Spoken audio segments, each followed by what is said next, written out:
Did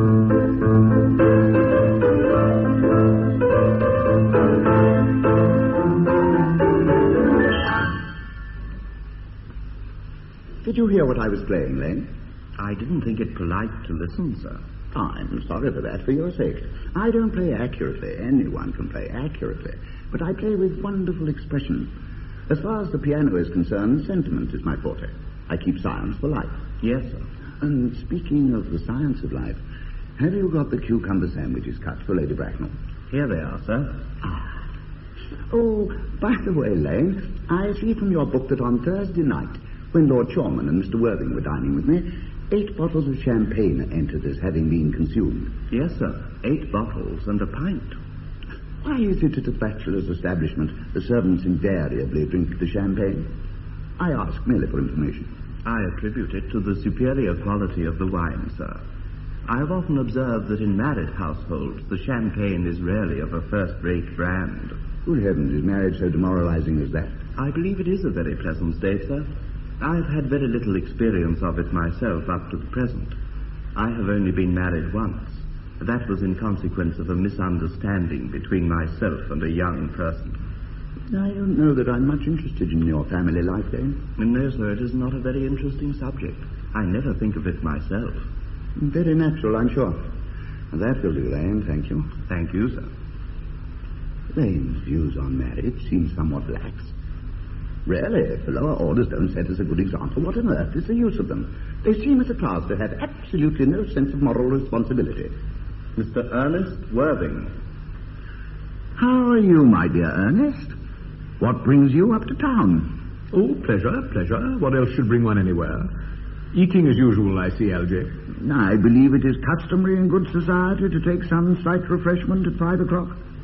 Where have you been since last Thursday? Oh, in the country. What on earth do you do there? When one is in town, one amuses oneself. When one is in the country, one amuses other people. It is excessively boring. And who are the people you amuse? Oh, neighbours. Got nice neighbours in your part of Shropshire? Perfectly horrid. Never speak to one of them. How immensely you must amuse them. By the way, Shropshire is your county, is it not? Shropshire? Yes, of course. Hello. Why all these cups? Why cucumber sandwiches? Why such reckless extravagance in one so young? Who is coming to tea? Oh, merely Aunt Augusta and Gwendolen. How perfectly delightful. Yes, that is all very well. But I'm afraid Aunt Augusta won't quite approve of your being here. May I ask why? My dear fellow, the way you flirt with Gwendolen is perfectly disgraceful. It's almost as bad as the way Gwendolen flirts with you. I am in love with Gwendolen. I've come up to town expressly to propose to her. I thought you'd come up for pleasure. I call that business. How utterly unromantic you are. Please don't touch the cucumber sandwiches. They're ordered specially for Aunt Augusta. Well, you've been eating them all the time. It is quite a different matter. She is my aunt. And have some bread and butter. The bread and butter is for Gwendolen. Gwendolen is devoted to bread and butter. Very good bread and butter it is, too. Well, my dear fellow, you need not eat it as if you were going to eat it all. You behave as if you were married to her already. You are not married to her already, and I don't think you ever will be. Why on earth do you say that? Well, in the first place, girls never marry the men they flirt with. Girls don't think it right. Oh, that's nonsense. It isn't. It's a great truth. It accounts for the extraordinary number of bachelors that one sees all over the place. In the second place, I don't give my consent. Your consent? My dear fellow, Gwendolen is my first cousin, and before I allow you to marry her, you will have to clear up the whole question of Sicily. Sicily? What on earth do you mean? What do you mean, Algy, by Sicily? I don't know anyone of the name of Sicily. Lane, bring me that cigarette case Mr. Worthing left in the smoking room the last time he dined here. Yes, sir. Do you mean to say you've had my cigarette case all this time? I wish to goodness you would let me know. I've been writing frantic letters to Scotland Yard about it. I was very nearly offering a large reward. Well, I wish you would offer one. I happen to be more than usually hard up. There's no good offering a large reward now that the thing is found. I think that's rather mean of you, Ernest, I must say. Thank you, Lane. However, it makes no matter.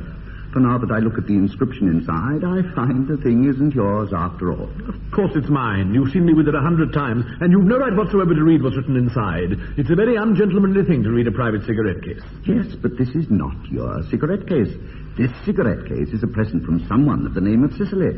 And you said you didn't know anyone of that name. Well, if you want to know, Cicely happens to be my aunt. Your aunt? Yes, charming old lady she is, too. Lives at Tunbridge Wells. Just give it back to me, Algy. But why does she call herself Little Cicely if she's your aunt and lives at Tunbridge Wells?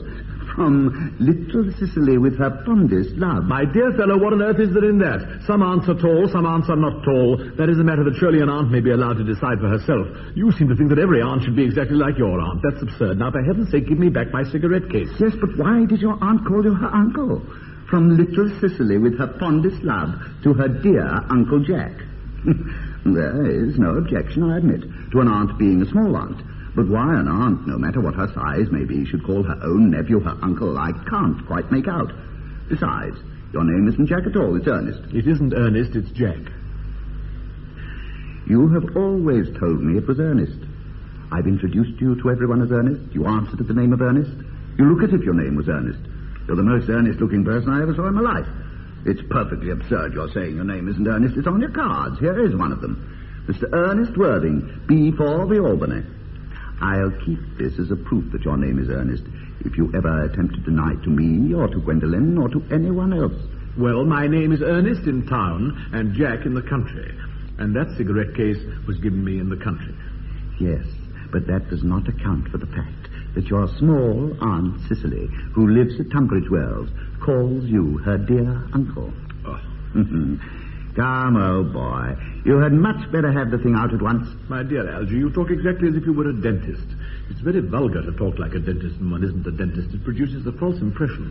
Well, that is exactly what dentists always do. Now, go on. Tell me the whole thing. I may mention that I've always suspected you of being a confirmed and secret Bunburyist, and I'm quite sure of it now. Bunburyist? What on earth do you mean by Bunburyist? I'll reveal to you the meaning of that incomparable expression as soon as you are kind enough to inform me why you are Ernest in town and Jack in the country. Well, produce my cigarette case first. Here it is. Now produce your explanation and pray make it improbable. My dear fellow, there's nothing improbable about my explanation at all. In fact, it's perfectly ordinary. Old Mr. Thomas Cardew, who adopted me when I was a little boy, made me, in his will, guardian to his granddaughter, Miss Cicely Cardew. Cicely, who addresses me as her uncle from motives of respect that you could not possibly appreciate, lives at my place in the country under the charge of her admirable governess, Miss Prism. Where is that place in the country, by the way? That is nothing to you, dear boy. You are not going to be invited. I may tell you candidly that the place is not in Shropshire. I suspected that, my dear fellow. I've Bunburied all over Shropshire on 2 separate occasions. Now, go on. Why are you Ernest in town and Jack in the country? My dear Algy, I don't know that you'll be able to understand my real motives. You are hardly serious enough.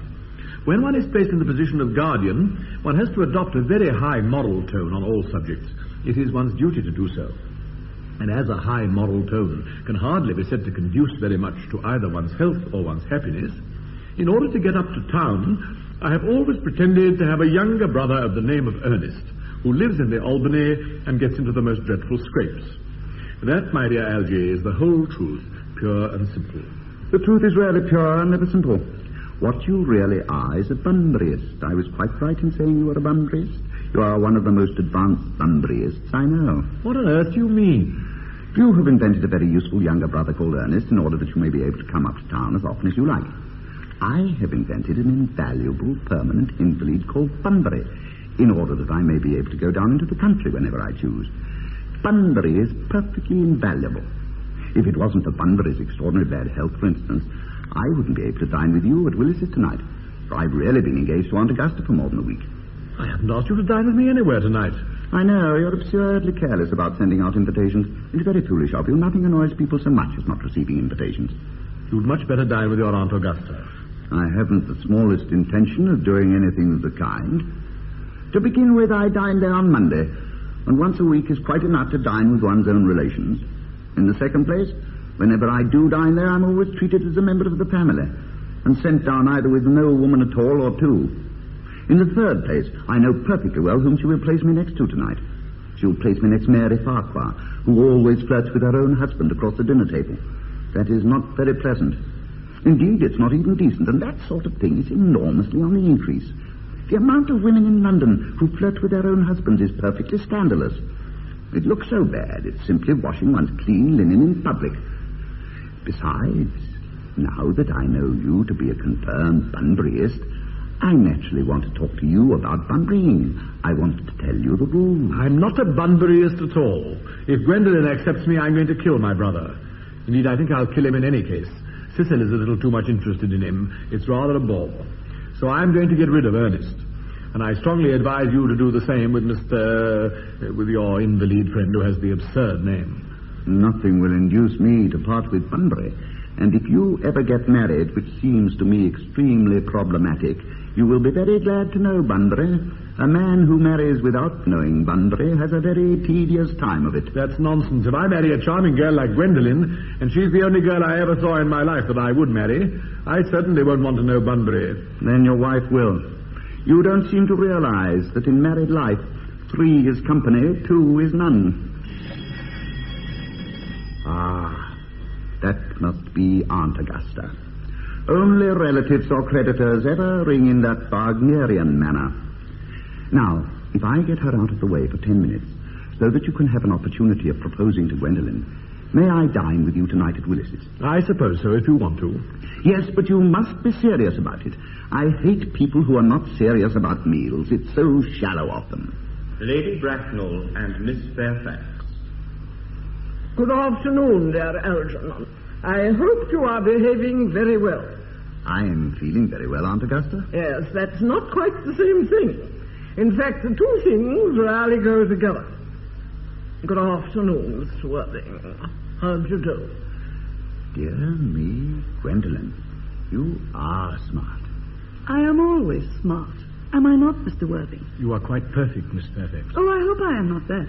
That would leave no room for developments, and I intend to develop in many directions.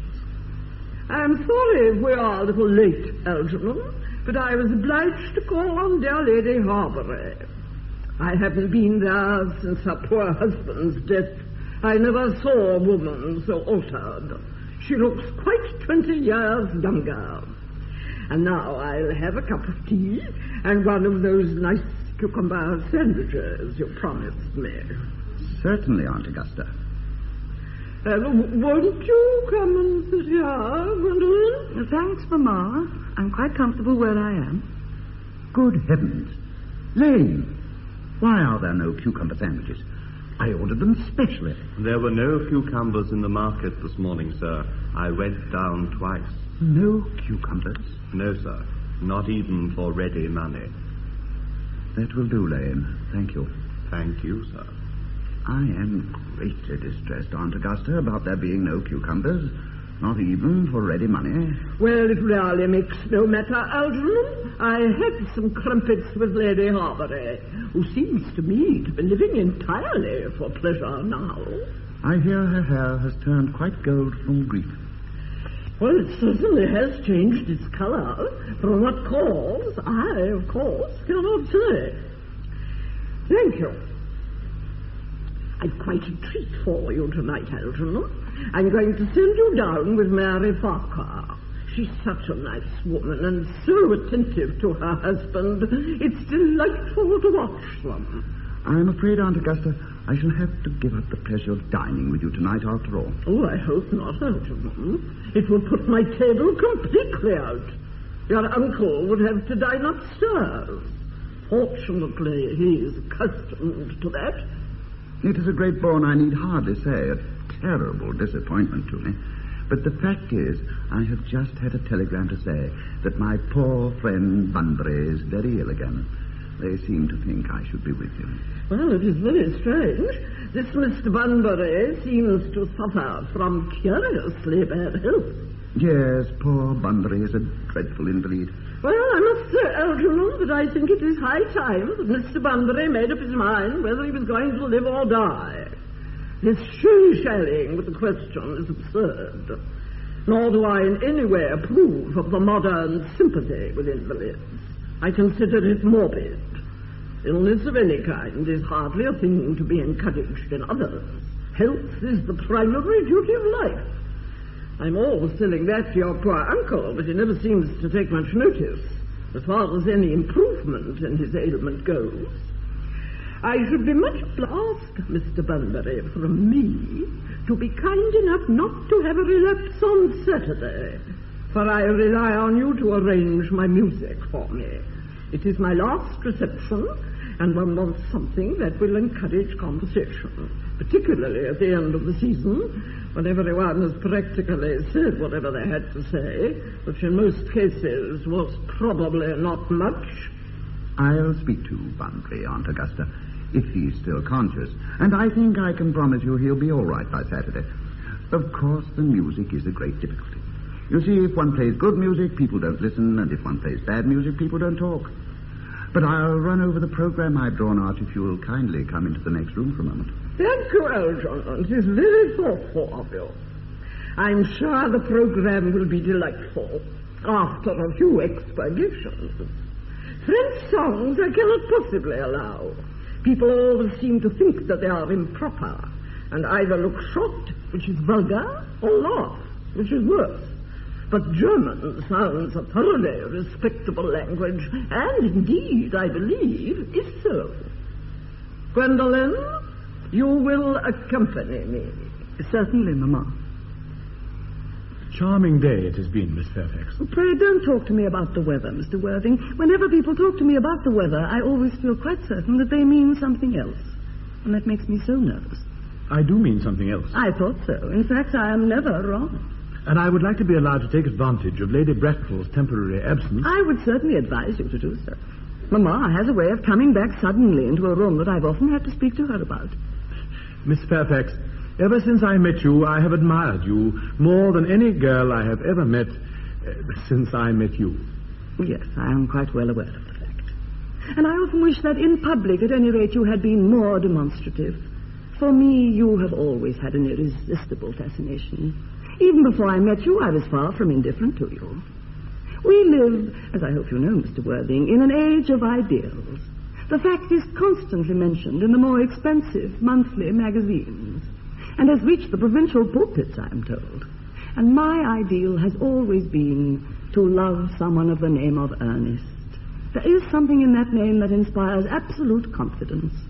The moment Algernon first mentioned to me that he had a friend called Ernest, I knew I was destined to love you. You really love me, Gwendolen? Passionately. Darling, you don't know how happy you've made me. My own Ernest.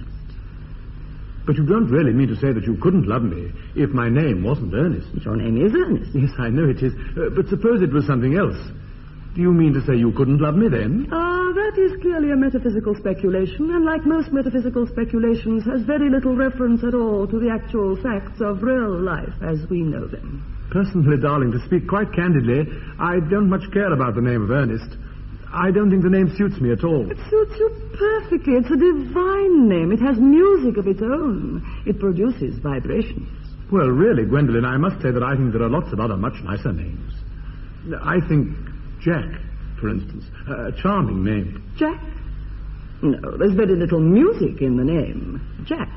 If any at all, indeed. It does not thrill. It produces absolutely no vibrations.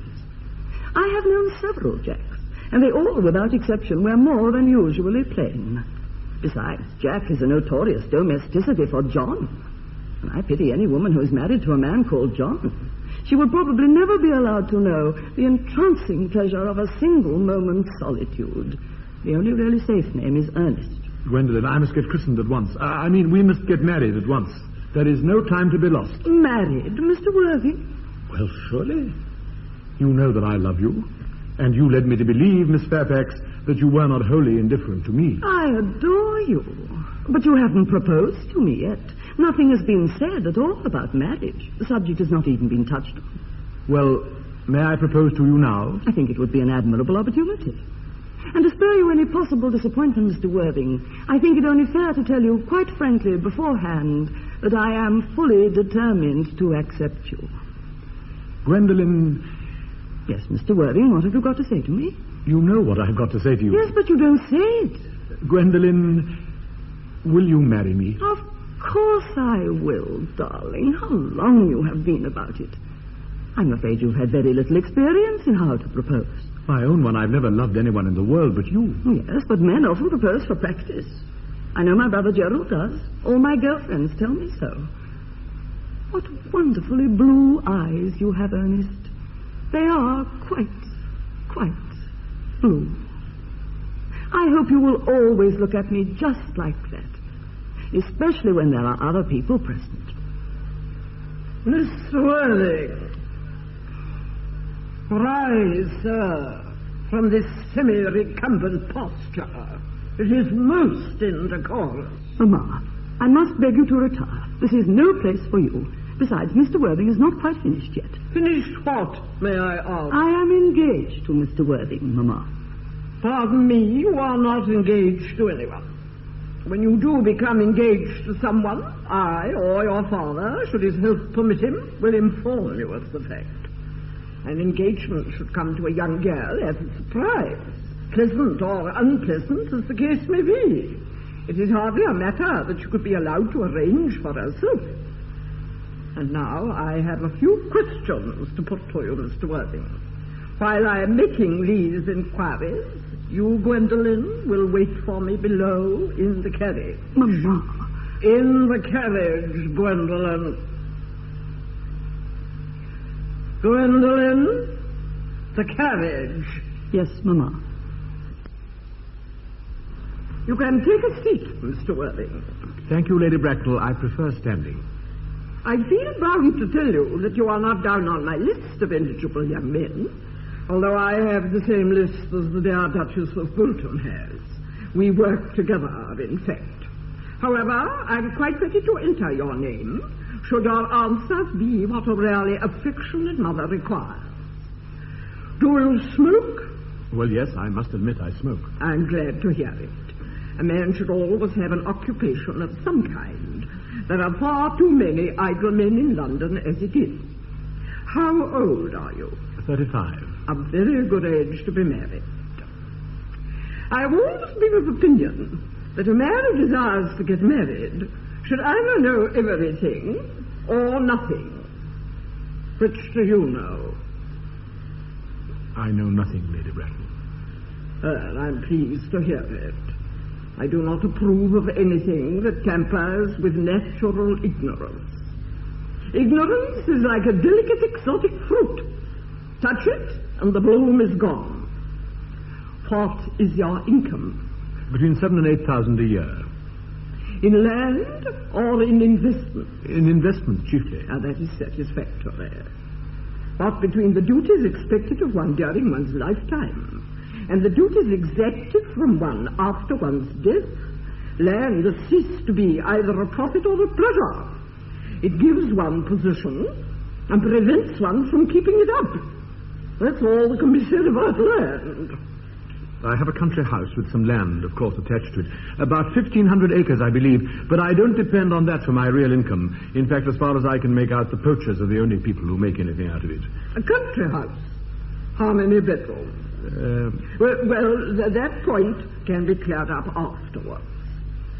You have a townhouse, I hope.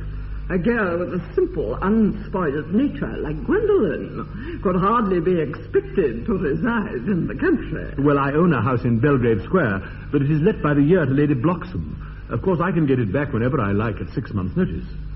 Lady Bloxham? No, I don't know. Oh, she goes about very little. She is a lady considerably advanced in years. Ah, nowadays that is no guarantee of respectability of character. What number in Belgrave Square? 149. Ah, the unfashionable side. I thought there was something. However, that could easily be altered. Do you mean the fashion or the side? Both, if necessary, I presume. What are your politics? Well, I'm afraid I have none, really. I'm a liberal unionist. Oh, they count as Tories. They dine with us, or come in the evening, at any rate. Now to minor matters. Are your parents living? I have lost both my parents. To lose one parent, Mr. Worthing, may be regarded as a misfortune. To lose both looks like carelessness. Who was your father? He was evidently a man of some wealth. Was he born in what the radical papers call the purple of commerce? Or did he rise from the ranks of the aristocracy? I'm afraid I really don't know. The fact is, Lady Bracknell, I said I had lost my parents. It would be nearer the truth to say that my parents seem to have lost me. I don't actually know who I am by birth. I was, I was found. Found? The late Mr. Thomas Cardew, an old gentleman of a very charitable and kindly disposition, found me and gave me the name of Worthing because he happened to have a first-class ticket for Worthing in his pocket at the time. Worthing is a place in Sussex. It is a seaside resort. Where did this charitable gentleman who had a first-class ticket for this seaside resort find you? In a handbag. A handbag? Yes, Lady Bracknell, I was in a handbag, a somewhat large black leather handbag with handles to it. An ordinary handbag, in fact. In what locality did this Mr. James or Thomas Cardew come across this ordinary handbag? In the cloakroom at Victoria Station. It was given to him in mistake for his own. The cloakroom at Victoria Station? Yes, the Brighton line. The line is immaterial. Mr. Worthy, I confess I feel somewhat bewildered by what you have just told me. To be born, or at any rate bred in a handbag, whether it had handles or not, seems to me to display a contempt for the ordinary decencies of family life that reminds one of the worst excesses of the French Revolution. And I presume you know what that unfortunate movement led to. As to the particular locality in which the handbag was found, a cloakroom at a railway station might serve to conceal a social indiscretion. Has probably indeed been used for that purpose before now. But it could hardly be regarded as an assured basis for a recognized position in good society. May I ask then what you would advise me to do? I need hardly say I would do anything in the world to ensure Gwendolen's happiness. I would strongly advise you, Mr. Worthing, to try and acquire some relations as soon as possible, and to make a definite effort to produce at any rate one parent of either sex before the season is quite over. Well, I don't see how I could possibly manage to do that. I can produce the handbag at any moment. It's in my dressing room at home. I really think that should satisfy you, Lady Bracknell. Me, sir? What has it to do with me? You can hardly imagine that I and Lord Bracknell would dream of allowing our only daughter, a girl brought up with the utmost care, to marry into a cloakroom and form an alliance with a parcel. Good morning, Mr. Worthy. Good morning.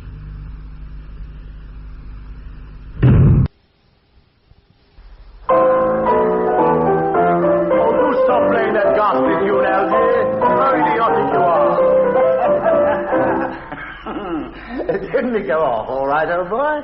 You don't mean to say Gwendolen refused you? Oh, Gwendolen's as right as a trivet. As far as she's concerned, we're engaged. But her mother is perfectly unbearable. Never met such a gorgon. I don't really know what a gorgon is like, but I'm quite sure that Lady Bracknell is one.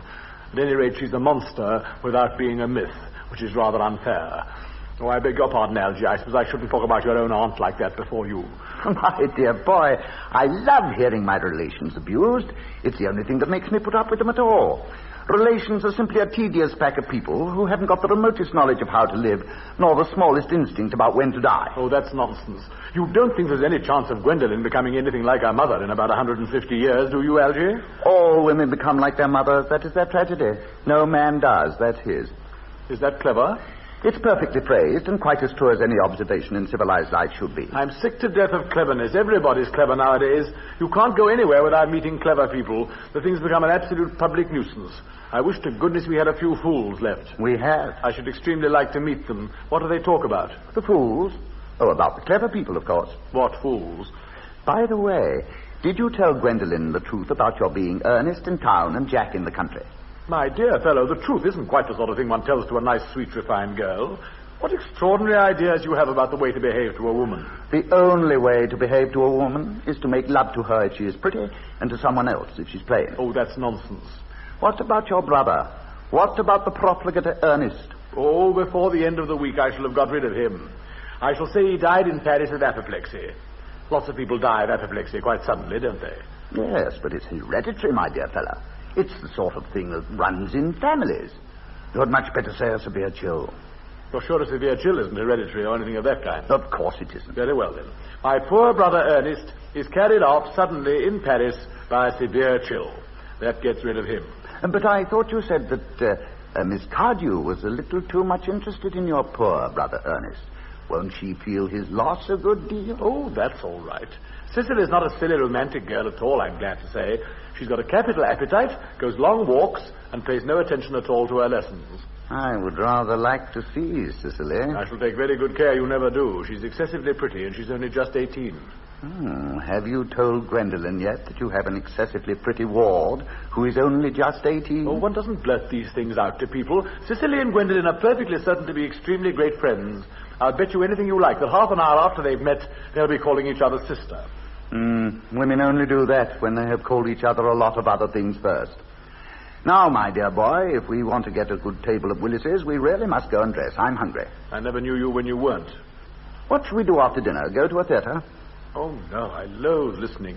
Well, let's go to the club. Oh, no, I hate talking. Well, we might trot round to the Empire at 10. Oh, no, I can't bear looking at things. It's so silly. Well, what shall we do? Nothing.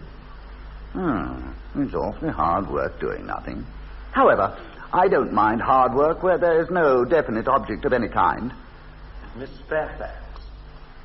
Gwendolen, upon my word. Algy, kindly turn your back. I've something very particular to say to Mr. Worthing. Really, Gwendolen? I don't think I can allow this at all. Algy, you always adopt a strictly immoral attitude towards life. You're not quite old enough to do that yet. My own darling. Ernest, we may never be married. Oh. From the expression on Mamma's face, I fear we never shall. Whatever influence I ever had over Mamma, I lost at the age of 3.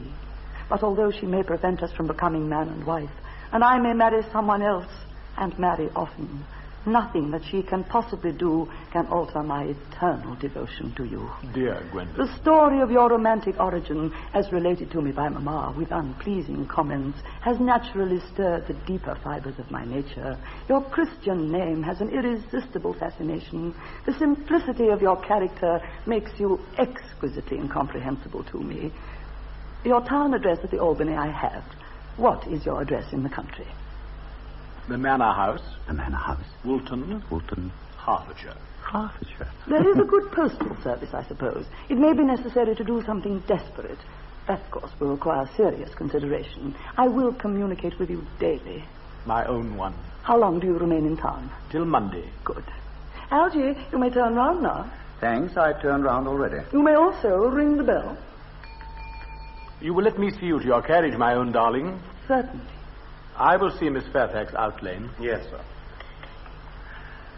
A glass of sherry, Lane. Yes, sir. Tomorrow, Lane, I am going Bunburying. Yes, sir. I shall probably not be back till Monday. You can put up my dress clothes, my smoking jacket, and all the Bunbury suits. Yes, sir. I hope tomorrow will be a fine day, Lane. It never is, sir. Lane, you're a perfect pessimist. I do my best to give satisfaction, sir. There's a nice, sensible, intellectual girl. The only girl I could ever care for in all my life. What on earth are you so amused at? Oh, I'm a little anxious about poor Bunbury, that is all. If you don't take very good care, your friend Bunbury will get you into a serious scrape one of these days. I love scrapes. They're the only things that are never serious. Oh, that's nonsense, Algy. You never talk anything but nonsense. Nobody ever does. The Manor House. Woolton. Hertfordshire.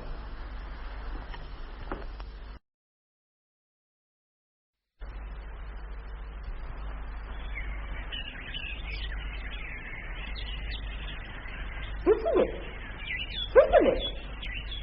Charlie! Surely such a utilitarian occupation as the watering of flowers is rather Milton's duty than yours. Especially at a moment when intellectual pleasures await you. Your German grammar is on the table. Pray open it at page 15. We will repeat yesterday's lesson. But I don't like German. It isn't at all a becoming language. I know perfectly well that I look quite plain after my German lesson. Child, you know how anxious your guardian is that you should improve yourself in every way. He laid particular stress on your German as he was leaving for town yesterday. Indeed, he always lays stress on your German when he is leaving for town. Dear Uncle Jack is so very serious. Sometimes he is so serious that I think he cannot be quite well. Your guardian enjoys the best of health, and his gravity of demeanour is especially to be commended in one so comparatively young as he is. I know no one who has a higher sense of duty and responsibility. I suppose that is why he often looks a little bored when we three are together. Cicely, I am surprised at you. Mr. Worthing has many troubles in his life. Idle merriment and triviality would be out of place in his conversation. You must remember his constant anxiety about that unfortunate young man, his brother. I wish Uncle Jack would allow that unfortunate young man, his brother, to come down here sometimes. We might have a good influence over him, Miss Prism. I am sure you certainly would. You know, German and geology and things of that kind influence a man very much. I do not think that even I could produce any effect on a character that, according to his own brother's admission, is irretrievably weak and vacillating. Indeed, I am not sure that I would desire to reclaim him. I am not in favour of this modern mania for turning bad people into good people at a moment's notice. As a man sows, so let him reap. You must put away your diary, Cicely. I really don't see why you should keep a diary at all. I keep a diary in order to enter the wonderful secrets of my life. If I didn't write them down, I would probably forget all about them. Memory, my dear Cicely, is the diary that we all carry about with us. Yes, but it usually chronicles the things that have never happened and couldn't possibly have happened. I believe that memory is responsible for nearly all the 3-volume novels of Moody sends us. Do not speak slightingly of the 3-volume novels, Cicely. I wrote one myself in earlier days. Did you really, Miss Prism? How wonderfully clever you are. I hope it did not end happily. I don't like novels that end happily. They depress me so much. The good ended happily, and the bad unhappily. That is what fiction means. I suppose so. But it seems very unfair. And was your novel ever published? Alas, no. The manuscript, unfortunately, was abandoned. I use the word in the sense of lost or mislaid. To your work, child. These speculations are profitless. But I see dear Dr. Chasuble coming up through the garden. Dr. Chasuble, this is indeed a pleasure. And how are we this morning? Miss Prism, you are, I trust, well? Miss Prism has just been complaining of a slight headache. I think it would do her so much good to have a short stroll with you in the park, Dr. Chasuble. Cicely, I have not mentioned anything about a headache. No, dear Miss Prism, I know that, but I felt instinctively that you had a headache. Indeed, I was thinking about that and not about my German lesson when the rector came in. I hope, Cicely, that you are not inattentive. Oh, I'm afraid I am. That is strange. Were I fortunate enough to be Miss Prism's pupil, I would hang upon her lips. Oh. I spoke metaphorically. My metaphor was drawn from bees. Oh, yes. Mr. Worthing, I suppose, has not returned from town yet. We do not look for him till Monday afternoon. Ah, yes. He usually likes to spend his Sunday in London. He is not one of those whose sole aim is enjoyment, as by all accounts that unfortunate young man, his brother, seems to be. But I must not disturb Egeria and her pupil any longer. Egeria? My name is Letitia, Doctor. A classical allusion merely, drawn from the pagan authors. I shall see you both, no doubt, at evensong. I think, dear Doctor, I will have a stroll with you. I find I have a headache after all, and a walk might do it good. With pleasure, Miss Prism, with pleasure. We might go as far as the schools and back. That would be delightful. Cicely, you will read your political economy in my absence.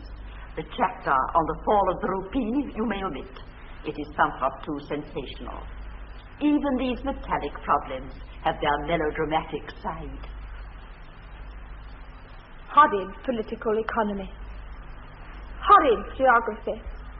Horrid German. Mr. Ernest Worthing has just driven over from the station.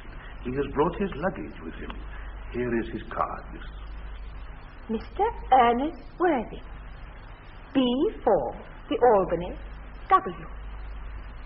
Uncle Jack's brother. Did you tell him Mr. Worthing was in town? Yes, miss. He seemed very much disappointed. I mentioned that you and Miss Prism were in the garden. He said he was anxious to speak to you privately for a moment. Ask Mr. Ernest Worthing to come here. I suppose you had better talk to the housekeeper about a room for him. Yes, miss. I have never met any really wicked person before. I feel rather frightened. I'm so afraid he will look just like everyone else. He does. You are my little cousin Cicely, I'm sure. You are under some strange mistake. I'm not little. In fact, I believe I'm more than usually tall for my age. But I am your cousin Cicely. You, I see from your card, are Uncle Jack's brother, my cousin Ernest, my wicked cousin Ernest. Oh, I'm not really wicked at all, Cousin Cicely. You mustn't think that I am wicked. If you are not, then you have certainly been deceiving us all in a very inexcusable manner. I hope you have not been leading a double life, pretending to be wicked and being really good all the time. That would be hypocrisy. Oh, of course, I have been rather reckless. I'm glad to hear it. In fact, now you mention the subject, I've been very bad in my own small way.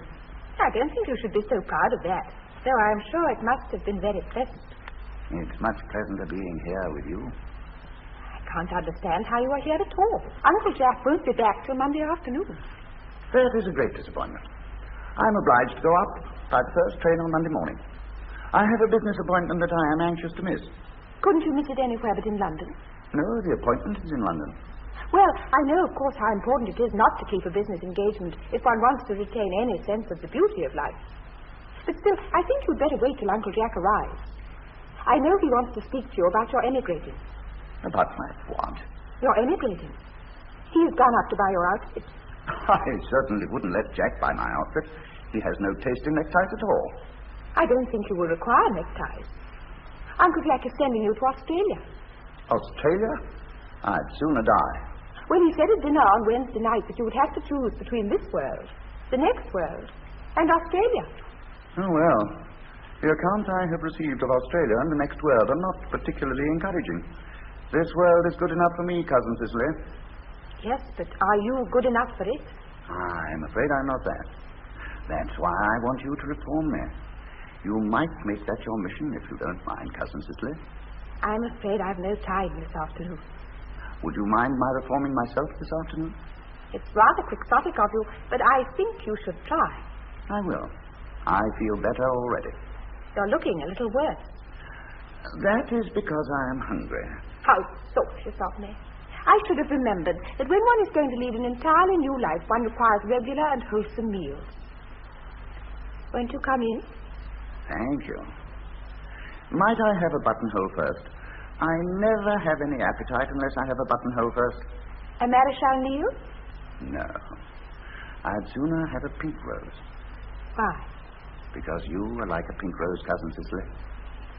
I don't think it can be right for you to talk to me like that. Miss Prism never said such things to me. Then Miss Prism is a short-sighted old lady. You are the prettiest girl I ever saw. Miss Prism says that all good looks are a snare. They are a snare that every sensible man would like to be caught in. Oh, I don't think I would care to catch a sensible man.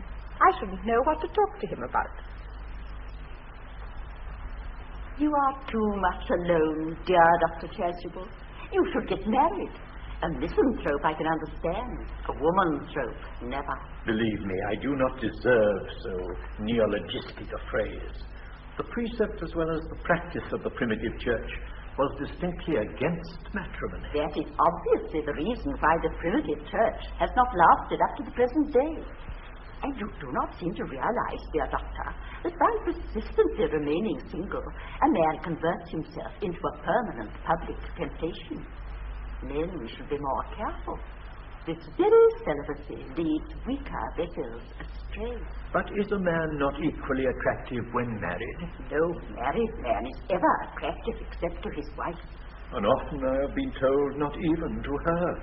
That depends on the intellectual sympathies of the woman. Maturity can always be depended on. Ripeness can be trusted. Young women are green. Oh, I spoke horticulturally. My metaphor was drawn from fruits. But where is Cicely? Perhaps she followed us to the schools.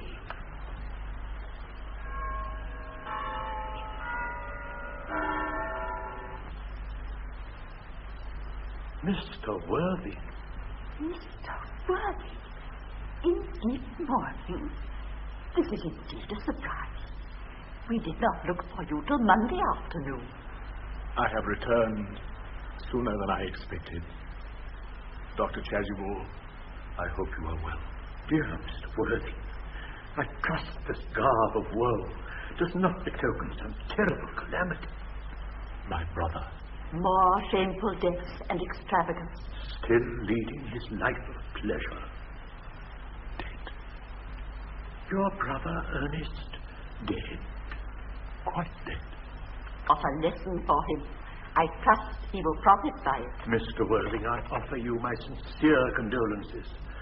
You have at least the consolation of knowing that you were always the most generous and forgiving of brothers. Poor Ernest.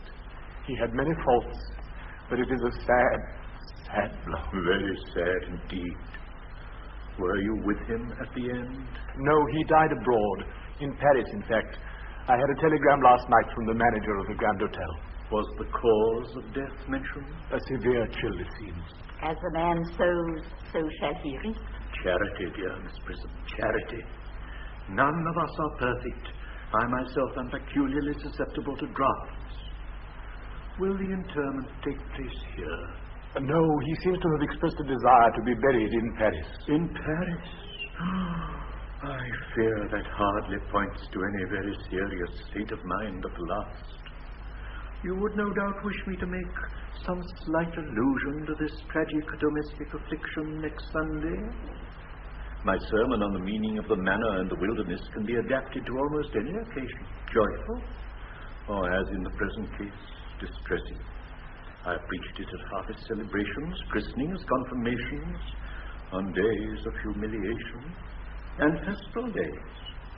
The last time I delivered it was in the cathedral, as a charity sermon on behalf of the Society for the Prevention of Discontent among the Upper Orders.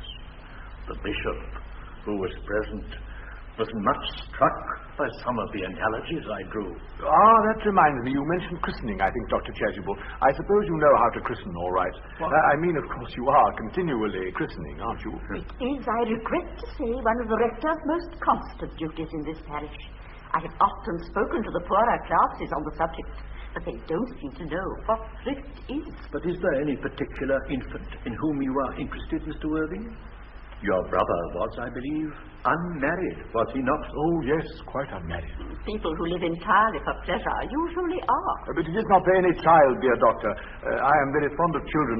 No, the fact is, I would like to be christened myself this afternoon, if you have nothing better to do. But surely, Mr. Worthing, you have been christened already? I don't remember anything about it.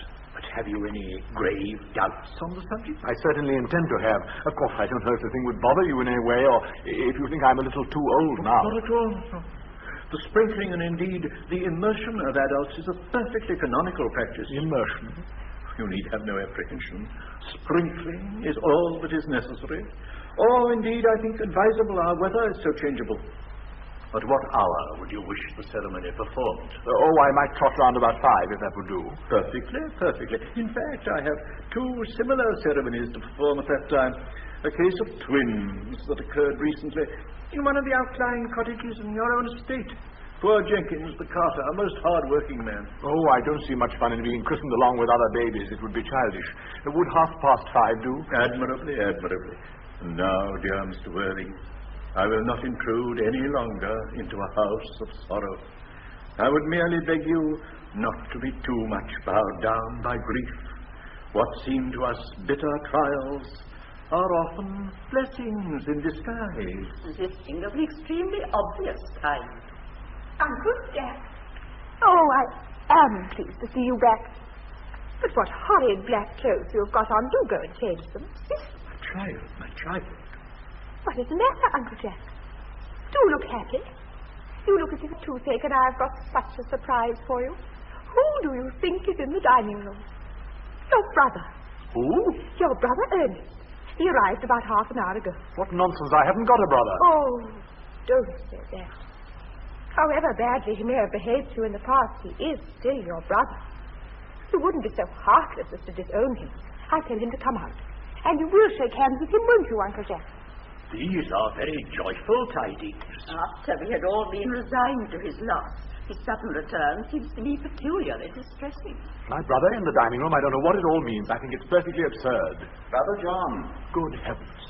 I have come down from town to tell you that I am very sorry for all the trouble I have given you, and that I intend to lead a better life in future. Uncle Jack, you are not going to refuse your own brother's hand. Nothing will induce me to take his hand. I think his coming down here disgraceful. He knows perfectly well why. Uncle Jack, do be nice. There is some good in everyone. Ernest has just been telling me about his poor invalid friend, Mr. Bunbury, whom he goes to visit so often. And surely there must be much good in one who is kind to an invalid and leaves the pleasures of London to sit by a bed of pain. Oh, he's been talking about Bunbury, has he? Yes, he's told me all about poor Mr. Bunbury and his terrible state of health. Bunbury. Well, I won't have him talk to you about Bunbury or about anything else. It's enough to drive one perfectly frantic. Of course, I admit the fault's all on my side. But I must say, I think that Brother John's coldness to me is peculiarly painful. I expected a more enthusiastic welcome, especially considering it's the first time I've come here. It's pleasant, is it not, to see so perfect a reconciliation? I think we might leave the two brothers together. Cicely, you will come with us. Certainly, Miss Prism. My little task of reconciliation is over. You have done a beautiful action today, dear child. We must not be premature in our judgments. I feel very happy. You young scoundrel, Algy. You must get out of this place as soon as possible. I don't allow any Bunburying here. I have put Mr. Ernest's things in the room next to yours, sir. I suppose that's all right. What? Mr. Ernest's luggage, sir. I have unpacked it and put it into the room next to your own. His luggage? Yes, sir. 3 portmanteau, a dressing case, 2 hat boxes, and a large luncheon basket. I'm afraid I can't stay more than a week this time. Merriman, order the dog cart at once. Mr. Ernest has been suddenly called back to town. Yes. What a fearful liar you are, Jack. I've not been called back to town at all. Oh, yes, you have. I haven't heard anyone call me. Your duty as a gentleman calls you back. My duty as a gentleman has never interfered with my pleasures in the smallest degree. I can quite understand that. Well, Cicely is a darling. You're not to talk of Miss Cardew like that. I don't like it. Oh, I don't like your clothes. You look perfectly ridiculous in them. Why on earth don't you go up and change? It's perfectly childish to be in deep mourning for a man who's actually staying a whole week with you in your house, the guest. I call it grotesque. You're certainly not staying with me for a whole week as a guest or anything else. You've got to leave by the 4:25 train. I certainly won't leave so long as you're in mourning. It would be most unfriendly. If I were in mourning, you'd stay with me, I suppose. I should think it very unkind if you didn't. Well, will you go if I change my clothes? Yes. If you're not too long, I never saw anybody take so long to dress and with such little result. Well, at any rate, that is better than being always overdressed as you are. If I'm occasionally a little overdressed, I make up for it by being always immensely overeducated. Your vanity is ridiculous, your conduct an outrage, and your presence in my garden utterly absurd. However, you have got to catch the 4:25, and I hope you will have a pleasant journey back to town. This Bunburying, as you call it, has not been a great success for you. I think it has been a great success. I'm in love with Cicely, and that is everything. But I must see her before I go and make arrangements for another Bunbury. Ah, there she is. Oh, I merely came back to water the roses. I thought you were with Uncle Jack. He's gone to order the dog cart for me. Oh, is he going to take you for a nice drive? He's going to send me away. Then have we got to part? I'm afraid so. It's a very painful parting. It is always painful to part from people whom one has known for a very brief space of time. The absence of old friends one can endure with equanimity. But even a momentary separation from anyone to whom one has just been introduced is almost unbearable. Thank you. The dog cart is at the door, sir. It can wait, Merriman, for 5 minutes. Yes, miss.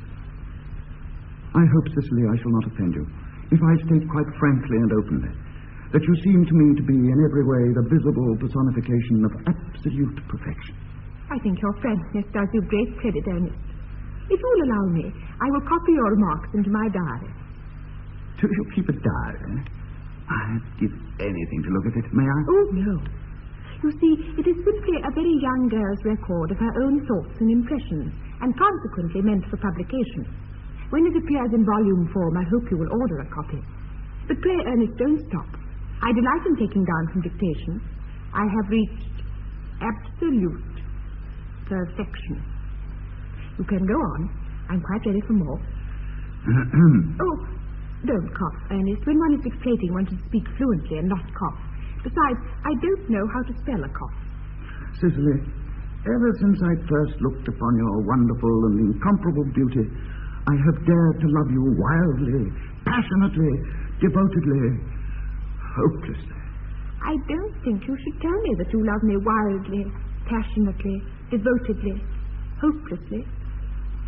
Hopelessly doesn't seem to make much sense, does it?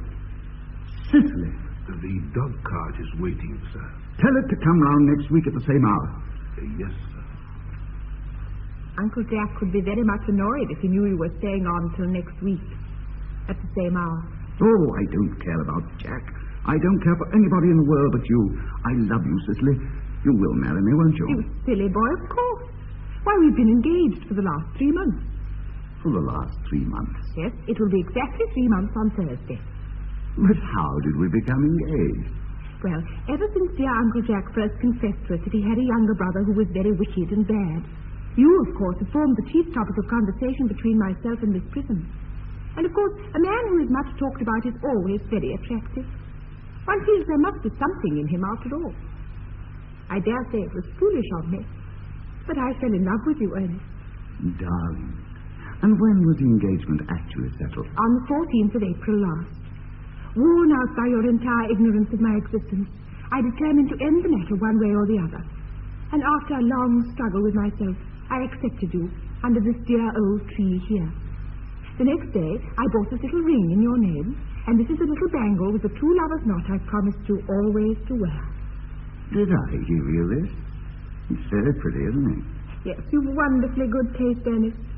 It's the excuse I've always given for your leading such a bad life. And this is the box in which I keep all your dear letters. My letters? But my own sweet Cicely, I've never written you any letters. You need hardly remind me of that, Ernest. I remember only too well that I was forced to write your letters for you. I wrote always 3 times a week, and sometimes oftener. Oh, do let me read them, Cicely. Oh, I couldn't possibly. They would make you far too conceited. The 3 you wrote me after I had broken off the engagement are so beautiful and so badly spelled that even now I can hardly read them without crying a little. But was our engagement ever broken off? Of course it was. On the 22nd of last May. You can see the entry if you like.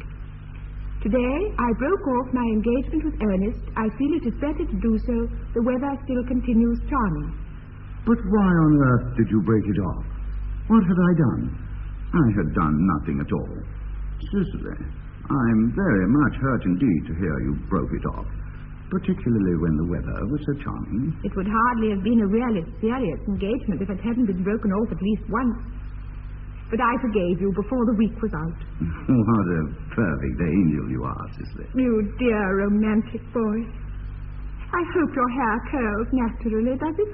Yes, darling, with a little help from others. I am so glad. You'll never break off our engagement again, Cicely. I don't think I could break it off now that I've actually met you. Besides, of course, there is the question of your name. Yes, of course. You must not laugh at me, darling, but it had always been a girlish dream of mine to love someone whose name was Ernest. There is something in that name that seems to inspire absolute confidence. I pity any poor married woman whose husband is not called Ernest. But, my dear child, do you mean to say you could not love me if I had some other name? But what name? Oh, any name you like. Algernon, for instance. But I don't like the name of Algernon. Well, my own dear, sweet, loving little darling, I really can't see why you should object to the name of Algernon. It's not at all a bad name. In fact, it's rather an aristocratic name. Half of the chaps who get into the bankruptcy court are called Algernon. But seriously, Cicely, if my name was Algernon, couldn't you love me? I might respect you, Ernest. I might admire your character. But I fear I should not be able to give you my undivided attention. Cicely, your rector here is, I suppose, thoroughly experienced in the practice of all the rites and ceremonials of the church? Oh, yes. Dr. Chasuble is a most learned man. He has never written a single book, so you can imagine how much he knows. I must see him at once on a most important christening. I mean on most important business. Oh. I shan't be away more than half an hour. Considering that we have been engaged since April the 14th, and that I only met you today for the first time, I think it is rather hard that you should leave me for so long a period as half an hour. Couldn't you make it 20 minutes? I'll be back in no time. What an impetuous boy he is. I like his hair so much. I must enter his proposal in my diary.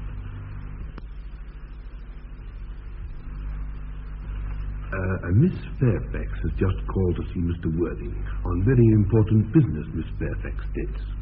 Isn't Mr. Worthing in his library? Mr. Worthing went over in the direction of the rectory some time ago. Pray ask the lady to come out here. Mr. Worthing is sure to be back soon. And you can bring tea. Yes, miss.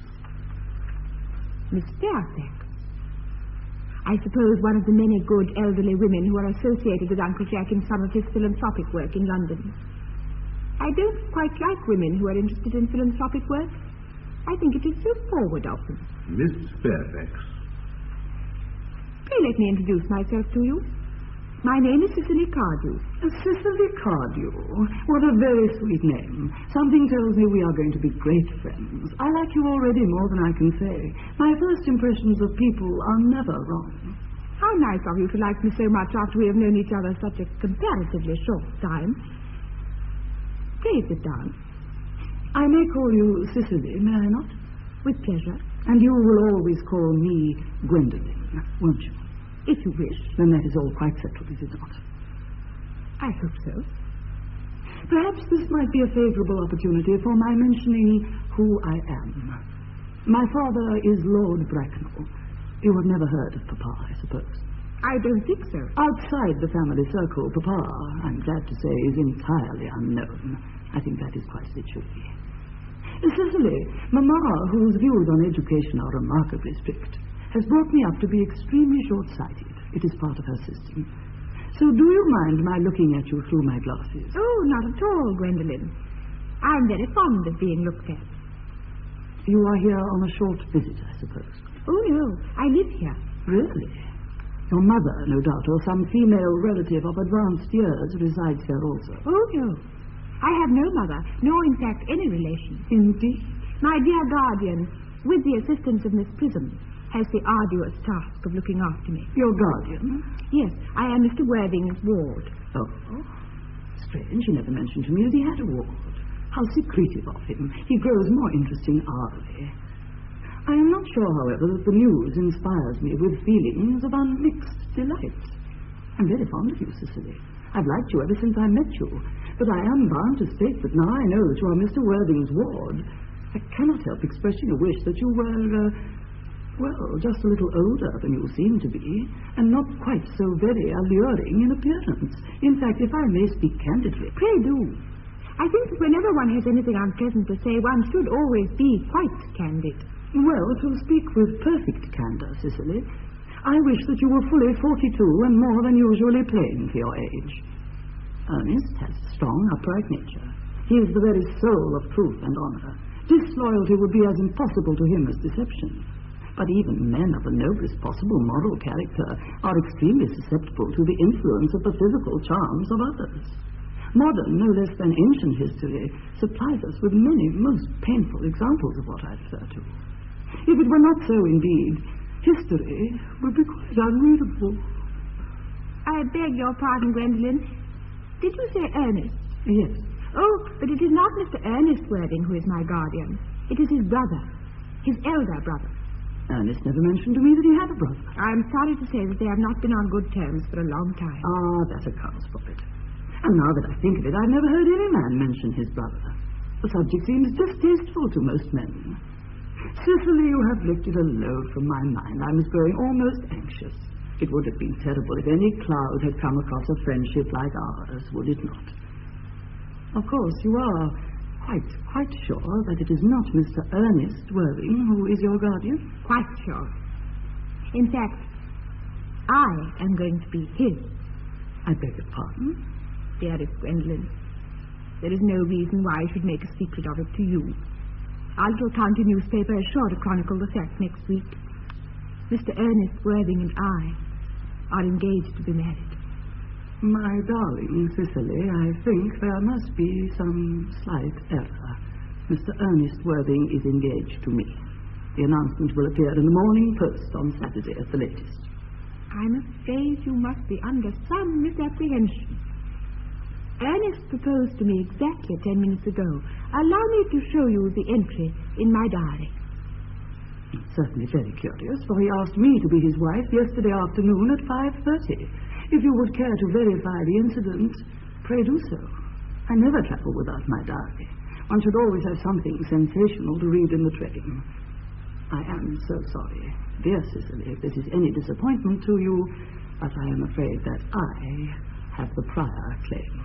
It would distress me more than I can tell you, dear Gwendolen, if it caused you any mental or physical anguish. But I feel bound to point out that since Ernest proposed to you, he clearly has changed his mind. If the poor fellow has been entrapped into any foolish promise, I shall consider it my duty to rescue him at once and with a firm hand. Whatever unfortunate entanglement my dear boy may have got into, I will never reproach him with it after we are married. Do you allude to me, Miss Cardew, as an entanglement? You are presumptuous. On an occasion of this kind, it becomes more than a moral duty to speak one's mind. It becomes a pleasure.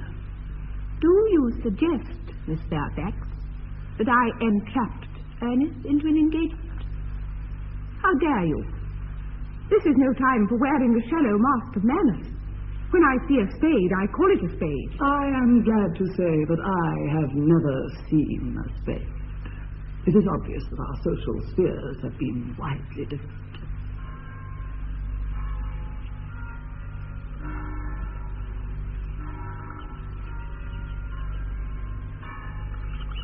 Shall I lay tea here as usual, miss? Yes, as usual. Are there many interesting walks in the vicinity, Miss Cardew? Oh, yes, a great many. From the top of one of the hills quite close, one can see 5 counties. 5 counties? I don't think I should like that. I hate crowds. I suppose that is why you live in town. Quite a well-kept garden, this, Miss Cardew. I'm so glad you like it, Miss Fairfax. I had no idea there were any flowers in the country. Oh, flowers are as common here, Miss Fairfax, as people are in London.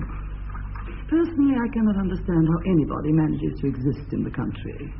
If anybody who is anybody does. The country always bores me to death. Ah, that is what the newspapers call agricultural depression, is it not? I believe the aristocracy are suffering very much from it just at present. It's almost an epidemic amongst them, I have been told. May I offer you some tea, Miss Fairfax? Thank you. Detestable girl, but I require tea. Sugar? No, thank you. Sugar is not fashionable anymore. Cake or bread and butter? Bread and butter, please. Cake is rarely seen in the best houses nowadays. Hand that to Miss Fairfax. You have filled my tea with lumps of sugar. And though I asked you most distinctly for bread and butter, you have given me cake. I am known for the gentleness of my disposition and the extraordinary sweetness of my nature. But I warn you, Miss Cardew, you may go too far. To save my poor, innocent, trusting boy from the machinations of any other girl, there are no lengths to which I would not go. From the moment I saw you, I distrusted you. I felt that you were false and deceitful. I am never deceived in such matters. My first impressions of people are invariably right. It seems to me, Miss Fairfax, that I am trespassing on your valuable time. No doubt you have many other calls of a similar character to make in the neighborhood. Ernest, my own Ernest. Gwendolen, darling. Ernest, may I ask if you are engaged to be married to this young lady? To dear little Cicely, of course not. What could have put such an idea into your pretty little head? Thank you. You may kiss me. I knew there must be some misunderstanding, Miss Fairfax. The gentleman whose arm is at present round your waist is my guardian, Mr. John Worthing. I beg your pardon. My Uncle Jack. Jack? Oh. Here is Ernest. My own love. Ernest, may I ask you, are you engaged to be married to this young lady? To what young lady? Good heavens, Gwendolen? Yes, to good heavens, Gwendolen. I mean, to Gwendolen. Of course not. What could have put such an idea into your pretty little head? Thank you. You may kiss me. I felt there must be some slight error, Miss Cardew. The gentleman who is now embracing you is my cousin, Mr. Algernon Moncrief. Algernon Moncrief? Oh, are you called Algernon? I cannot deny it. Oh, is your name really John? I could deny it if I liked. I could deny anything if I liked. But my name certainly is John. It has been John for years. A gross deception has been practiced on both My of us. poor wounded sister. My sweet, wronged Gwendolen. You will call me sister, will you not? With pleasure. Mr. Worthing, there is just one question I should like to be permitted to put to you. Where is your brother Ernest? We are both engaged to be married to your brother Ernest, so it is a matter of some importance to us to know where your brother Ernest is at present. Gwendolen, Cicely, it is very painful for me to be forced to speak the truth. It is the first time in my life that I have ever been reduced to such a painful position, and I am really quite inexperienced in doing anything of the kind. However, I will confess to you quite frankly that I have no brother, Ernest. I have no brother at all. I never had a brother in my life, and I certainly have not the smallest intention of ever having one in the future. No brother at all? None. Have you never a brother of any kind? Never, not even of any kind. I'm afraid it is quite clear, Cicely, that neither of us is engaged to be married to anyone. It is not a very pleasant position for a young girl suddenly to find herself in, is it? Let us go into the house. They will hardly venture to come after us, sir. No. Men are so cowardly, aren't they? This ghastly state of things is what you call Bunburying, I suppose. Yes, and a perfectly wonderful Bunbury it is. The most wonderful Bunbury I've ever had in my life. Well, you've no right whatsoever to Bunbury here. In fact, it's absurd. One has a right to Bunbury anywhere one chooses. Every serious Bunburyist knows that. Serious Bunburyist, good heavens. Well, one must be serious about something if one wants to have any amusement in life. I happen to be serious about Bunburying. What on earth you're serious about, I haven't got the remotest idea. About everything, I should fancy. You have such an absolutely trivial nature. Well, the only small satisfaction I have in the whole of this wretched business is that your friend Bunbury is quite exploded. You won't be able to run down to the country quite so often as you used to, dear Algy. And a very good thing, too. Your brother is a little off colour, isn't he, dear Jack? You won't be able to disappear to London quite so frequently as your wicked custom was.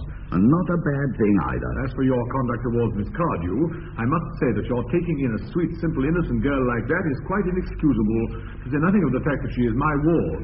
I can see no possible defence at all for your deceiving a brilliant, clever, thoroughly experienced young lady like Miss Fairfax, to say nothing of the fact that she is my cousin. I wanted to be engaged to Gwendolen, that is all. I love her. Well, I simply wanted to be engaged to Cicely. I adore her. There's certainly no chance of your marrying Miss Cardew. I don't think there's much likelihood, Jack, of you and Miss Fairfax being united. Well, that's no business of yours. If it was my business, I wouldn't talk about it. It's very vulgar to talk about one's business.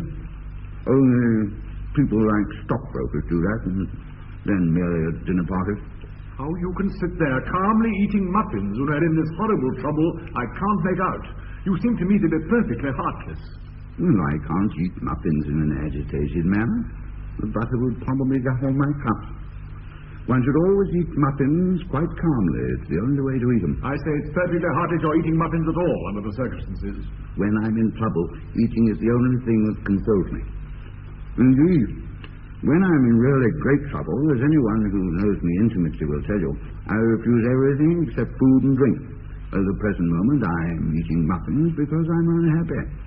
Besides, I'm particularly fond of muffins. Well, that's no reason why you should eat them all in that greedy way. No, I wish you would have tea cake instead. I don't like tea cake. Good heavens, I suppose a man may eat his own muffins in his own garden. But you just said it was perfectly heartless to eat muffins. I said it was perfectly heartless of you under the circumstances. That's a very different thing. That may be, but muffins are the same. Algy, I wish to goodness you would go. You can't possibly ask me to go without having some dinner. It's absurd. I never go without my dinner. No one ever does except vegetarians and people like that. Besides, I've just made arrangements with Dr. Chasuble to be christened at 6:15 under the name of Ernest. My dear fellow, the sooner you give up all that nonsense. I made arrangements this morning with Dr. Chasuble to be christened myself at 5:30, and I will never take the name of Ernest. Gwendolen would wish it. We can't both be christened Ernest. That's absurd. Besides, I have a perfect right to be christened if I like. There is no evidence at all that I've ever been christened by anybody. I think it extremely probable I never was, and so does Dr. Chasuble. It's entirely different in your case. You have been christened already. Well, I haven't been christened for years. Yes, but you have been christened, and that's the important thing. Quite so. So I know my constitution can stand it. If you are not quite sure about your ever having been christened, I must say I think it's rather dangerous you're venturing on it now. It might make you very unwell.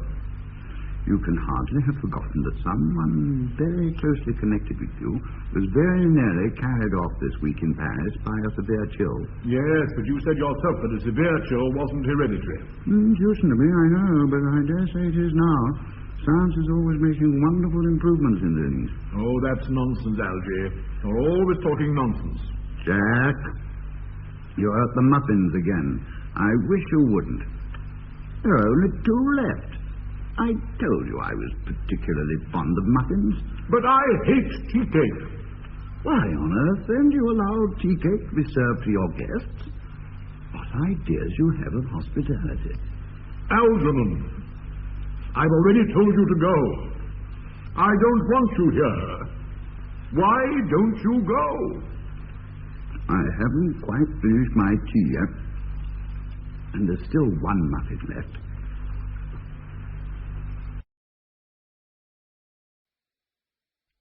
The fact that they did not follow us at once into the house as anyone else would have done seems to me to show they have some sense of shame left. They have been eating muffins. That looks like repentance. They don't seem to notice us at all. Couldn't you cough? But I haven't got a cough. They're looking at us. What effrontery. They're approaching. That's very forward of them. Let us preserve a dignified silence. Certainly. It's the only thing to do now.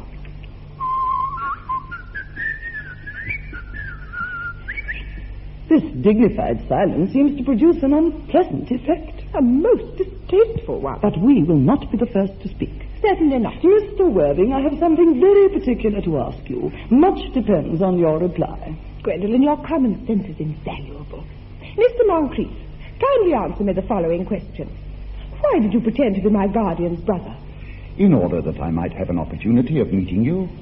That certainly seems a satisfactory explanation, does it not? Yes, dear, if you can believe him. I don't. But that does not affect the wonderful beauty of his answer. True, in matters of grave importance, style, not sincerity, is the vital thing. Mr. Worthing, what explanation can you offer to me for pretending to have a brother? Was it in order that you might have an opportunity of coming up to town to see me as often as possible? Can you doubt it, Miss Fairfax? I have the gravest doubts upon the subject, but I intend to crush them. Their explanations appear to be quite satisfactory, especially Mr. Worthing's. That seems to me to have the stamp of truth upon it. I am more than content with what Mr. Moncrief said. His voice alone inspires one's absolute credulity. Then you think we should forgive them? Yes. I mean, no. True, I had forgotten. There are principles at stake which one cannot surrender. Which of us should tell them? The task is not a pleasant one. Could we not both speak at the same time? An excellent idea. I nearly always speak at the same time as other people. Will you take the time from me? Certainly. Your Christian names are still an insuperable barrier. That is all. Our Christian names? Is that all? But we are going to be christened this afternoon. For my sake, you are prepared to do this terrible thing. I am. To please me, you are ready to face this fearful ordeal. I am. How absurd to talk of the equality of the sexes. Where questions of self-sacrifice are concerned, men are infinitely beyond us. We are. They have moments of physical courage of which we women know absolutely nothing. Darling. Lady Bracknell. Good heavens. Gwendolen, what does this mean? Merely that I am engaged to be married to Mr. Worthing, Mamma. Come here. Sit down. Sit down immediately. Apprised, sir, of my daughter's sudden flight by her trusty maid, whose confidence I purchased by means of a small coin, I followed her at once by a luggage train. Her unhappy father is, I'm glad to say, under the impression that she's attending a more than usually lengthy lecture by the University Extension Scheme on the influence of a permanent income on thought. I do not propose to undeceive him. Indeed, I've never undeceived him on any question. I would consider it wrong. But of course, you will clearly understand that all communication between yourself and my daughter must cease immediately from this moment. On this point, as indeed on all points, I am firm. I am engaged to be married to Gwendolen, Lady Bracknell. You are nothing of the kind, sir. And now, as regards Algernon. Algernon? Yes, Aunt Augusta? May I ask if it is in this house that your invalid friend, Mr. Bunbury, resides? Oh, no. Bunbury doesn't live here. Bunbury is somewhere else at present. In fact, Bunbury is dead. Dead? When did Mr. Bunbury die? His death seems to have been extremely sudden. Oh, I killed Bunbury this afternoon. I mean, poor Bunbury died this afternoon. What did he die of? Bunbury? Oh, he was quite exploded. Exploded? Was he the victim of a revolutionary outrage? I was not aware that Mr. Bunbury was interested in social legislation. If so, he's well punished for his morbidity. My dear Aunt Augusta, I mean he was found out. The doctors found out that Bunbury could not live. That is what I mean. So Bunbury died. Well, he seems to have had great confidence in the opinion of his physicians. I'm glad, however, that he made up his mind at the last to some definite course of action and acted under proper medical advice.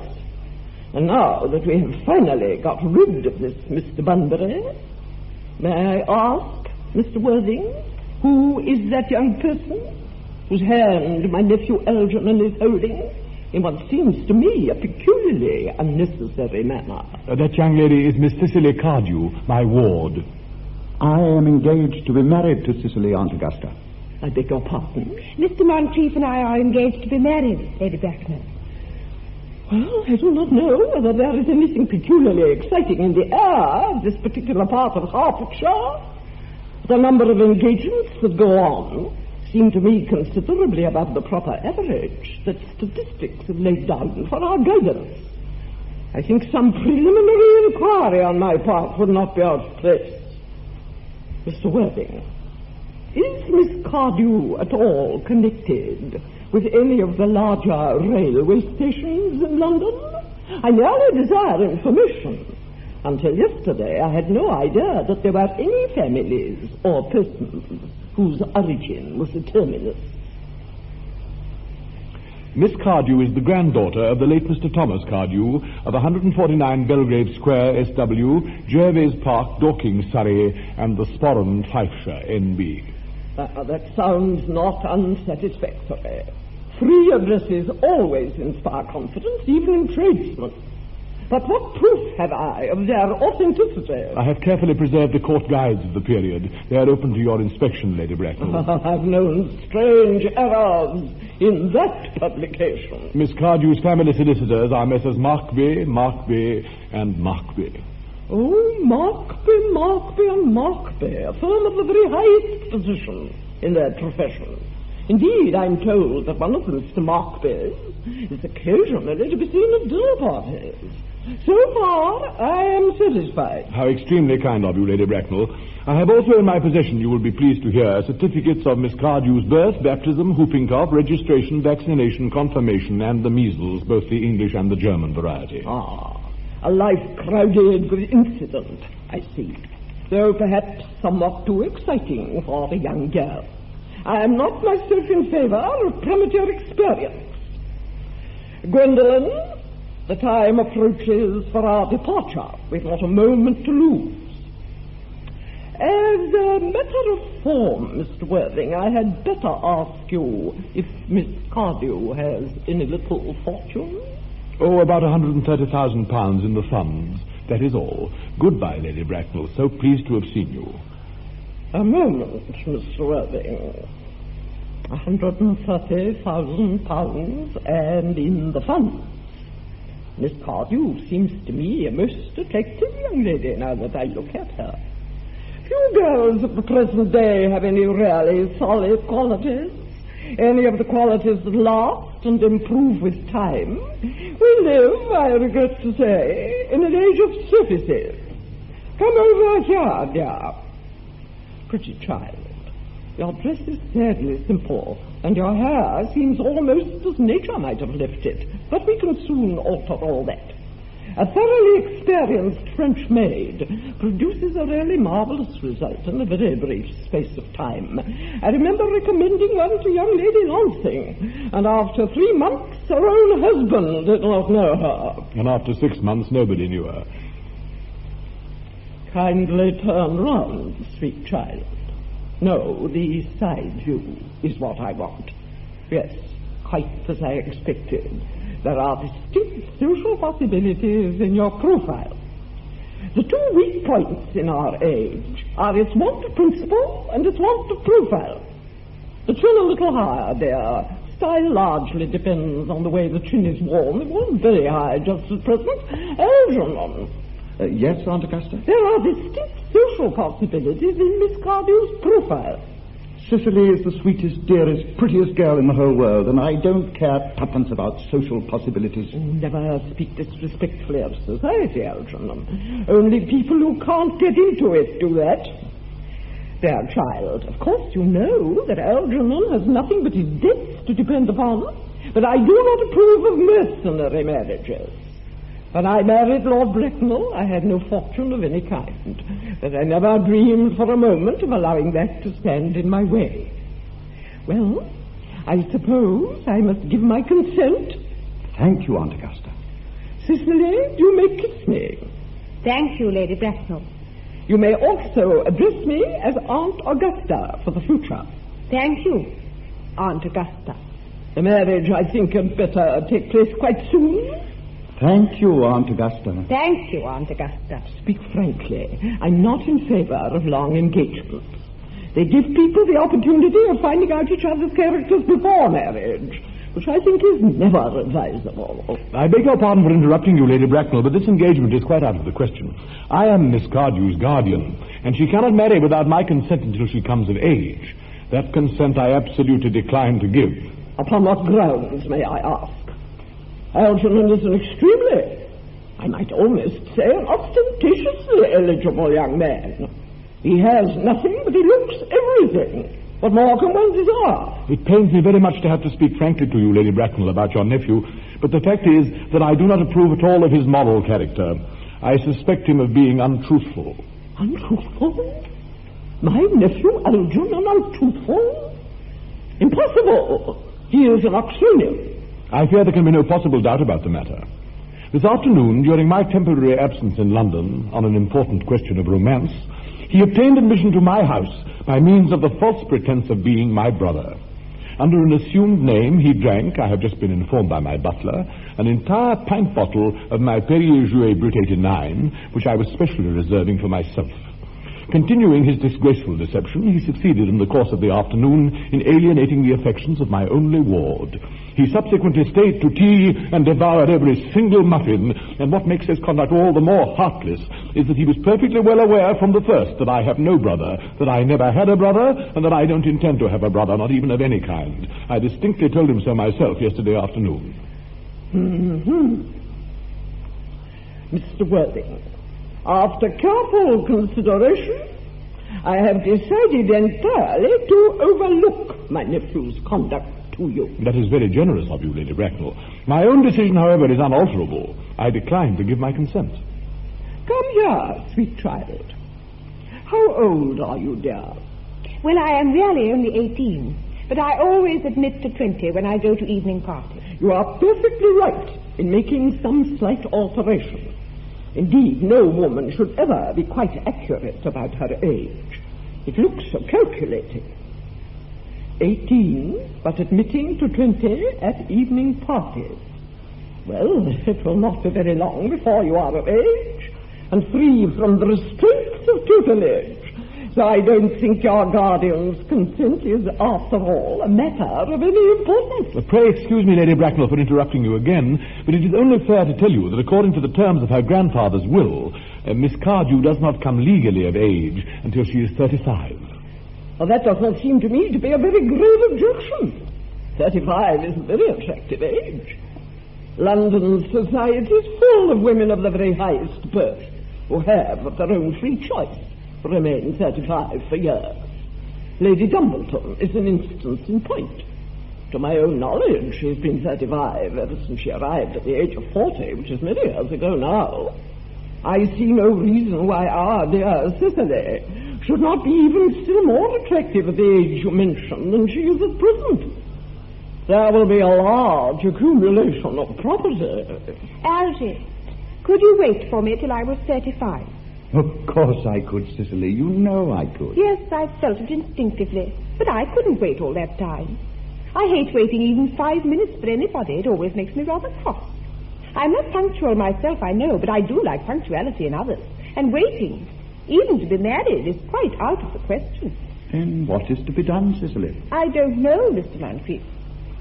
My dear Mr. Worthing, as Miss Cardew states positively that she cannot wait until she is 35, a remark which I am bound to say seems to me to show a somewhat impatient nature, I would beg of you to reconsider your decision. But, my dear Lady Bracknell, the matter is entirely in your own hands.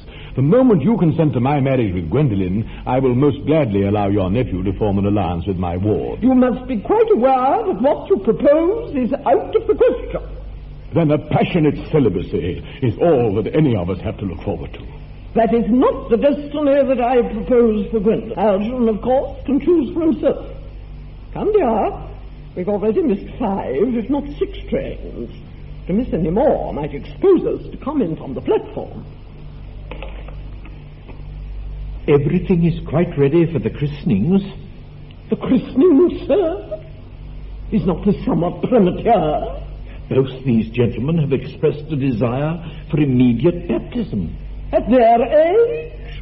The idea is grotesque and irreligious. Algernon, I forbid you to be baptized. I will not hear of such excesses. Lord Bracknell would be highly displeased if he learnt that that was the way in which you wasted your time and money. Am I to understand, then, that there are to be no christenings at all this afternoon? I don't think that as things are now, it would be of much practical value to either of us, Dr. Chasuble. I am grieved to hear such sentiments from you, Mr. Worthing. They savour of the heretical views of the Anabaptists, views that I have completely refuted in 4 of my unpublished sermons. However, as your present mood seems to be one peculiarly secular, I will return to the church at once. Indeed, I've just been informed by the pew opener that for the last hour and a half, Miss Prism has been waiting for me in the vestry. Miss Prism? Did I hear you mention a Miss Prism? Yes, Lady Bracknell. I am on my way to join her. Pray allow me to detain you for a moment.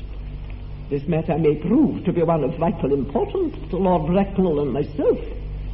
Is this Miss Prism a female of repellent aspect, remotely connected with education? She is the most cultivated of ladies, and the very picture of respectability. It is obviously the same person. May I ask what position she holds in your household? I am a celibate, madam. Miss Prism, Lady Bracknell, has been for the last 3 years Miss Cardew's esteemed governess and valued companion. Yes, in spite of what I hear of her, I must see her at once. Let her be sent for. She approaches. She is nigh. I was told you expected me in the vestry, dear Canon. I have been waiting for you there for an hour and 3/4. Prism? Come here, Prism. Prism, where is that baby? 28 years ago, Prism, you left Lord Bracknell's house, number 104, Upper Grosvenor Street, in charge of a perambulator that contained a baby of the male sex. You never returned. A few weeks later, through the elaborate investigations of the Metropolitan Police, the perambulator was discovered at midnight, standing by itself in a remote corner of Bayswater. It contained the manuscript of a 3-volume novel of more than usually revolting sentimentality. But the baby was not there. Prism, where is that baby? Lady Bracknell, I admit with shame that I do not know. I only wish I did. The plain facts of the case are these. On the morning of the day you mention, a day that is forever branded on my memory, I prepared as usual to take the baby out of its perambulator. I had also with me a somewhat old but capacious handbag in which I had intended to place the manuscript of a work of fiction that I had written during my few unoccupied hours. In a moment of mental abstraction, for which I never can forgive myself, I deposited the manuscript in the bassinet and placed the baby in the handbag. But where did you deposit the handbag? Do not ask me, Mr. Worthing. Miss Prism, this is a matter of no small importance to me. I insist on knowing where you deposited the handbag that contained that infant. I left it in the cloakroom of one of the larger railway stations in London. Which railway station? Victoria, the Brighton line. I must retire to my room for a moment. Gwendolen, wait here for me. If you are not too long, I will wait here for you all my life. What do you think this means, Lady Bracknell? I dare not even suspect, Dr. Chesterton. I need hardly tell you that in families of high position, strange coincidences are not supposed to occur. They are hardly considered the thing. Uncle Jack seems strangely agitated. Your guardian has a very emotional nature. This noise is extremely unpleasant. It sounds as if you were having an argument. I dislike argument of any kind. They're always vulgar and often convincing. It has stopped now. I wish you could arrive at some conclusion. This suspense is terrible. I hope it will last. Is this the handbag, Miss Prism? Examine it carefully before you speak. The happiness of more than one life depends on your answer. It seems to be mine. Yes. Here is the injury it received through the upsetting of a Gower Street omnibus in younger and happier days. Here is the stain on the lining caused by the explosion of a temperance beverage, an incident that occurred at Leamington. And here on the lock are my initials. I had forgotten that in an extravagant mood I had them placed there. The bag is undoubtedly mine. I am delighted to have it so unexpectedly restored to me. It has been a great inconvenience being without it all these years. Miss Prism, more is restored to you than this handbag. I was the baby you placed in it. You? Yes. Mother. Oh, Mr. Worthing, I am unmarried. Unmarried. I do not deny that is a serious blow. But after all, who has the right to cast a stone against one who has suffered? Cannot repentance wipe out an act of folly? Why should there be one law for men and another for women? Mother, I forgive you. Oh, Mr. Faraday, there is some error. There is the lady who can tell you who you really are. Lady Bracknell, I hate to seem inquisitive, but would you kindly inform me who I am? I am afraid that the news I have to give you will not altogether please you. You are the son of my poor sister, Mrs. Moncrief, and consequently Algernon's elder brother. Algy's elder brother? Then I have a brother after all. I knew I had a brother. I always said I had a brother. Cicely, how can you ever have doubted that I had a brother? Dr. Chasuble, my unfortunate brother. Miss Prism, my unfortunate brother. Dillon, my unfortunate brother. Algy, you young scoundrel. You'll have to treat me better in future. You've never behaved to me like a brother in all your life. Well, not till today, old boy, I admit. I did my best, however, though I was out of practice. My own. But what own are you? What is your Christian name now that you've become someone else? Good heavens, I'd quite forgotten that point. Your decision on the subject of my name is irrevocable, I suppose. I never change, except in my affection. What a noble nature you have, Gwendolen. Then the question had better be cleared up at once. Aunt Augusta, a moment.